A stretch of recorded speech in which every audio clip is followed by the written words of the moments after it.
Most new wholesalers have a high contract fallout rate and they're unable to get their deals to the closing table. Now if that's you, it's probably due to one of three reasons. On this video, I'm going to show you what you're doing wrong and how to fix it.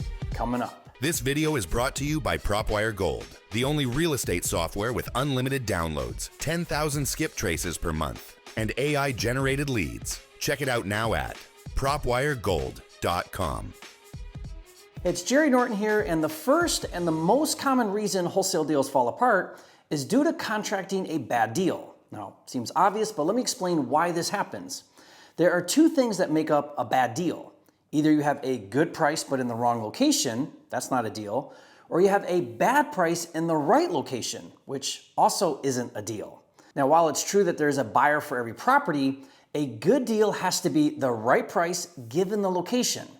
Now, just to put this in perspective, you could have two properties that are similar in features and condition, and one property is in a really good location and it sells at 75% of after repair value, and then that same property in a bad location sells for, let's say, 20% of ARV. For example, I work with a hedge fund that buys properties in multiple states. Now, this hedge fund pays 82 to 85% of ARV, but only in specific zip codes and only if the school district has a minimum 3.5 score. Now, there are other requirements, but location is everything for this hedge fund. Get a deal in the right location and they will pay a premium. Really understanding a market takes an investment in time to learn all of the different areas. I call this becoming a local market expert. With my business partner, Mark Gabriel, we do 7 figures a year wholesaling in Tulsa, Oklahoma. Now, this year alone, we will do 100 transactions.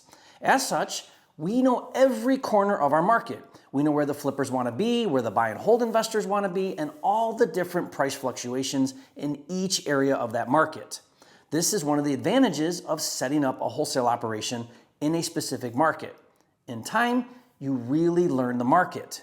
My student and pro wholesaler Hugh Boyd does close to $2 million in revenue wholesaling in Atlanta. He tracks every flipper who buys his deals to see what his deals eventually sell for after the flipper rehabs it and sells them on the open market. And then Hugh adjusts his formulas to match the actual ARVs. Now that takes time and effort, but it allows him to be laser accurate when analyzing deals. As a result, he rarely miscalculates a deal. That's a local market expert. If you're wholesaling in an unfamiliar market or you're not yet a market expert, you are at a disadvantage to the active local wholesalers. Now, one way to compensate for that is to talk to potential buyers about your deal. For example, I was helping a student on a deal in Colorado, and I happen to have good friends that flip houses in that market, Angie and Dom Milanazzo. So I called them and they gave me really good feedback on my deal and insights on the area. If you don't know any local investors, find listing agents who sold flips in that area and get their feedback. My point is this: comping isn't enough to understand the nuances of the location.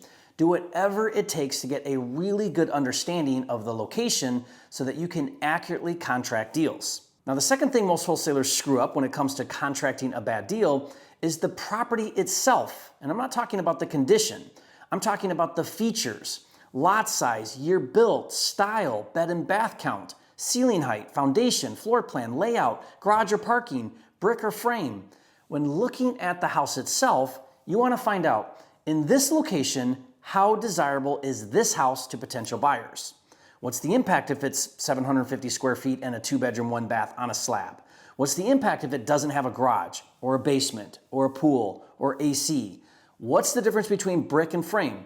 Again, all of this is subject to the market, and it's your job to understand how the features of a property affect the price in whatever market you're doing deals.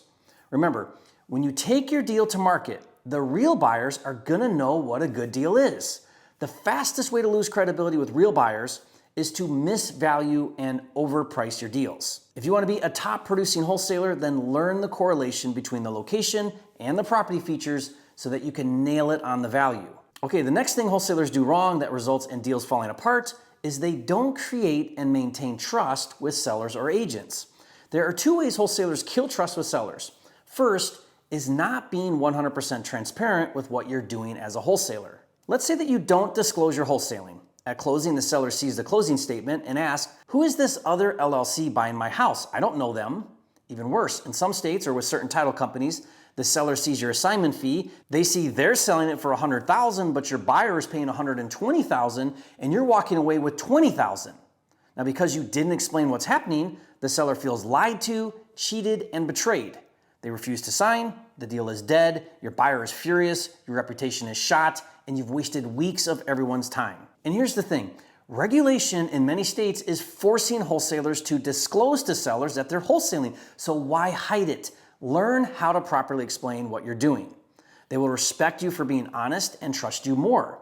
I've never had a seller not want to work with me for explaining that I'm a wholesaler, but I have had deals blow up in my face for not explaining it. Now, the other way to instantly lose credibility and trust with sellers is not setting up proper expectations in the event you need to renegotiate.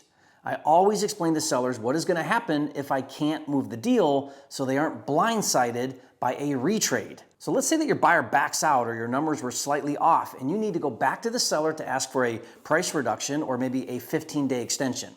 If the seller feels you've been dishonest or unclear about the process, they have zero incentive to help you. They'll just say, no, you have until Friday to close at that price that we agreed on, or we're done.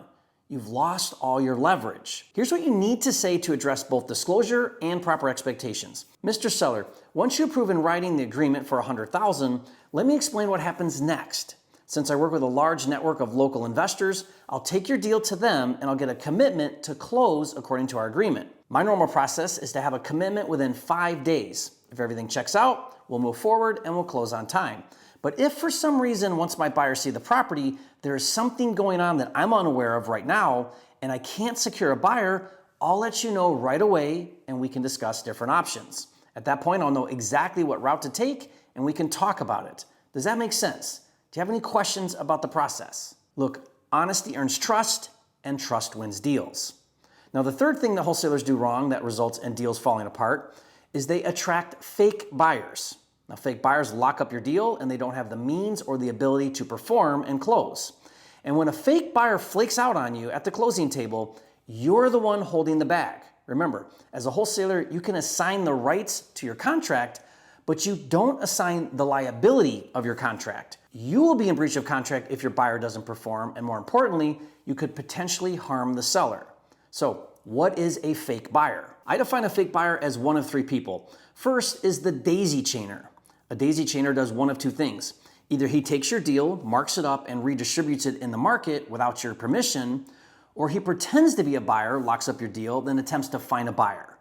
Look, there's nothing wrong with joint venturing with other wholesalers as long as you are honest and upfront about what you're doing.